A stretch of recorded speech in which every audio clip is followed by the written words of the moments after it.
Football কখনো কখনো প্রেম কাহিনীর মতো লাগে না আপনাদের? একটা ছেলে সব কিছু দিয়ে ভালোবাসে, শরীর ভাঙে, হাঁটু গেড়ে বসে পড়ে মাঠে, তারপরও বলে আমি আরেকবার চাই। নেইমারের গল্পটা এখন ঠিক এইখানে। প্রেম আছে, নিশ্চয়তা নাই। ইচ্ছা আছে, শরীর সায় দিতেছে না। ৩৪ বছর বয়স, পেলের গোল রেকর্ড ভাঙা মানুষটা আজকে স্যান্টসের ট্রেনিং গ্রাউন্ডে বসে আছেন, মিনিসকাস অপারেশনের পর রিহ্যাবে, আর ভাবতেছেন আমি কি পারবো আরেকবার হলুদ জার্সি গায়ে চড়াইতে। এইটা শুনলে কিছু একটা মোচড় দেয় না বুকে। কিন্তু আবেগ দিয়ে তো বিশ্বকাপ খেলা যায় না। কার্লো আনচেলত্তি পরিষ্কার বলে দিচ্ছেন, শতভাগ ফিট না হলে কেউ দলে ঢুকবে না।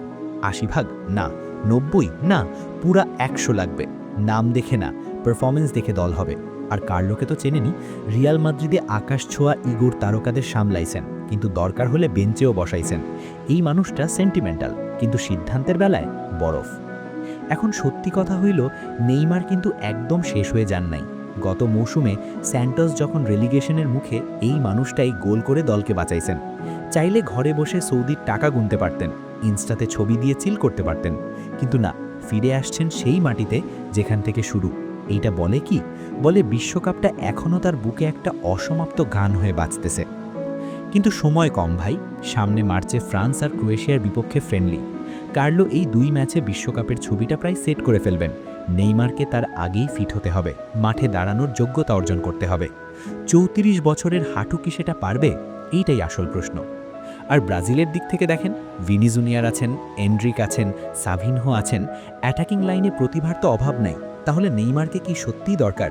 হয়তো পরিসংখ্যান বলবে না, কিন্তু নেইমার মাঠে একটা অরা আনেন, একটা আত্মবিশ্বাস আনেন, যেটা অন্য কেউ আনতে পারে না। সেটার দাম আছে, কিন্তু সেই দামটা দিতে গেলে তো মাঠে ৯০ মিনিট দাঁড়াতে হবে। ২০০২-এর পর থেকে ব্রাজিল ৬ নম্বর তারাটার স্বপ্ন দেখতেছে। ২০১৪-তে 7-1, ২০২২-এ ক্রোয়েশিয়ার কাছে পেনাল্টিতে বিদায়। নেইমার ৩টা বিশ্বকাপে ব্যর্থতার গ্লানি নিয়ে ফিরছেন। চতুর্থবার কি সুযোগ পাবেন, নাকি টিভিতে বসে দেখবেন তার দেশের খেলা? একটা কথা বলি, নেইমার একসময় বল পায়ে যা করতেন, মনে হয়তো বল জীবন্ত হয়ে নাচতে শুরু করছে। সেই মানুষটা আজকে লড়তেছেন শুধু ফিট থাকার জন্য। সময় কাউকে ছাড়ে না, কিন্তু কিছু মানুষ সময়ের সাথে একটা শেষ লড়াই লড়ে, শুধু বলার জন্য যে আমি এখনও হার মানি নাই। সামনের কয়েক সপ্তাহ দেখেন নেইমার মাঠে নামতে পারতেছেন কিনা, মুভমেন্ট কেমন, স্পিড কেমন। এইটুকু দেখলেই বুঝে যাবেন গল্প শেষ নাকি আরেকটা চ্যাপ্টার বাকি।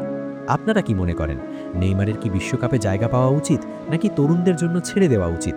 কমেন্টে জানান।